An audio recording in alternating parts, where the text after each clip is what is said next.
Hello everyone, I'm Sonakshi Srivastav. I work as a senior writing tutor at Ashoka University. I'm a literary translator and I translate between Hindi and English. For this edition of Reading Jill, I curated the series of translations from Hindi into English around the theme domesticity. Domesticity as an idea appeals me, and this is so because it is very universal, it is very mundane, that it necessitates a literary intervention to be able to access the interiority of the domestic space that seems to have a mind and a body of its own. The first reading that I'll do is taken from Savita Pathak's story Besada Koi Nahi Hai, which I translated into English as No One is Voiceless. This is a piece that is upcoming in UCL's journal Movable Type. I'll read out the Hindi version first, followed by my translation. बेसदा कोई नहीं है। Apartment के इस floor पर उसका परिवार कुछ ही महीने पहले आया था। वर्मा जी का परिवार यहाँ पहले से किराए पर रहता था। छोटा बच्चा मोहल्लेदारी की दुनिया से आया था। शुरू में उसकी माँ ने कभी कौवा दिखाकर तो कभी गिलहरी दिखाकर उसका जी बहलाया। वैसे बच्चे के चक्कर में उसने खुद आसपास की प्रकृति पर गौर करना शुरू किया। सप्तपर्ण शिरीष, ये नाम तो उसने खुद भी कभी नहीं सुने थे। नन्हा मुन्नू इस बालकनी से हर किसी को बाय बाय करता था, बदले में कभी मुस्कुराहट तो कभी तलखी। उसे अभी वह बेपरवाह था। प्रकृति और आदमी शहर में दोनों साथ नहीं रहते। शायद उसी सोसाइटी में आसन खामोशी थी। यहाँ आती जाती गाड़ियों का शोर नहीं था, बस आसमान गुर्राता रहता था। पास में हवाई अड्डा होने के चलते विशालकाय जहाज आसमान में तैरते रहते थे। बच्चे की माँ अपने अकेलेपन को बच्चे को जहाज के नाम बताकर भरती रहती थी। बातों और प्रश्नों का हवाई जहाज की तरफ अंत न था। खैर, इस बीच कब नन्हे मन्नू से पड़ोस के दरवाजे खुलवा लिए कह नहीं सकते। दरवाज़ा खुलते ही मन्नू शुरू हो जाता, अंकल उठो, हर समय लेटे रहते हो। अरे सुबह सुबह एक्सरसाइज करते हैं। आंटी अंकल को उठाओ। कभी वर्मा जी के कंधे पर झूलकर तो कभी उनके सोफे पर कूदकर अपनी फरमाइशें शुरू कर देता। 3 व्यक्तियों का वर्मा जी का परिवार इस एकांत द्वीप में एकाकी ही था। 15 वर्ष पहले तक वर्मा जी पानी के जहाज में काम करते थे। वह ज़माना अलग था। जहाज़ पर इतनी सहूलियतें नहीं मिलती थी। वैसे भी वह वहाँ मजदूर ही थे, पर जहाज़ पर मजदूरी का अनुभव कभी परिवार नहीं जान पाता। उसे विदेश की चॉकलेट और पैसा ही दिखता है। वर्षों परिवार से दूर समुद्र की लहरों को गिनते, अलग अलग देशों के बंदरगाहों के नाम रखते वर्मा जी ने आधी उम्र बिताई थी। उनकी पूरी जिंदगी घर की जिम्मेदारियां निभाने और अपने परिवार से गैर जिम्मेदारी होने का तमगा पाने में बीती थी।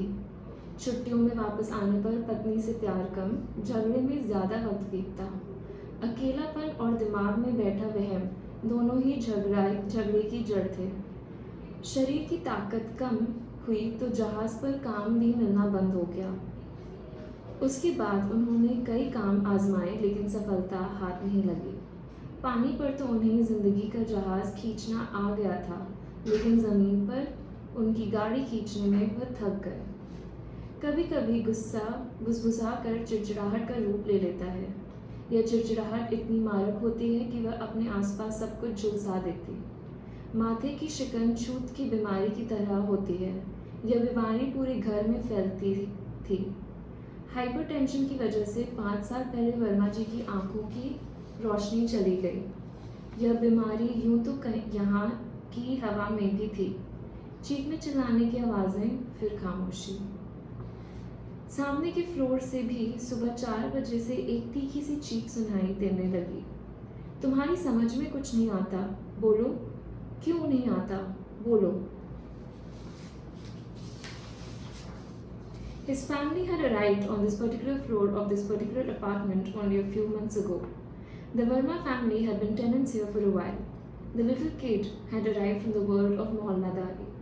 Initially, his mother had tried to keep him amused by showing him a crow on some days and a squirrel on the other. In fact, it was because of him that she was able to pay attention to the natural order around her. Saptaparni Shirish, these were names that had sounded unfamiliar to her ears as well. Little Manu used to wave bye-bye to every passerby from his balcony. His greetings were sometimes reciprocated with a smile and sometimes with contempt, but he stayed unfazed. Nature and man, they probably cannot inhabit a city together. His apartment building was enveloped in rooming silence.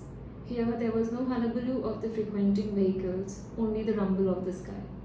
Since there was an airport nearby, huge airplanes floating in the sky were a common occurrence. The child's mother would tell him the names of the airplanes to fill up the void within herself. And just like those airplanes, his chatter and his questions were boundless. And one cannot really say how, in the midst of it all, little Manu would manage to get the neighbors to open their doors to him. Manu would begin with his usual chirping as soon as the doors were flung open. Uncle, wake up. You're always dozing away. Arey, morning is for exercising. Auntie, wake uncle up.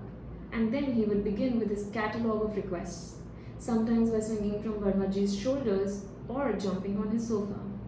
Vermaji's family of 3 was lonelier than ever on this secluded island.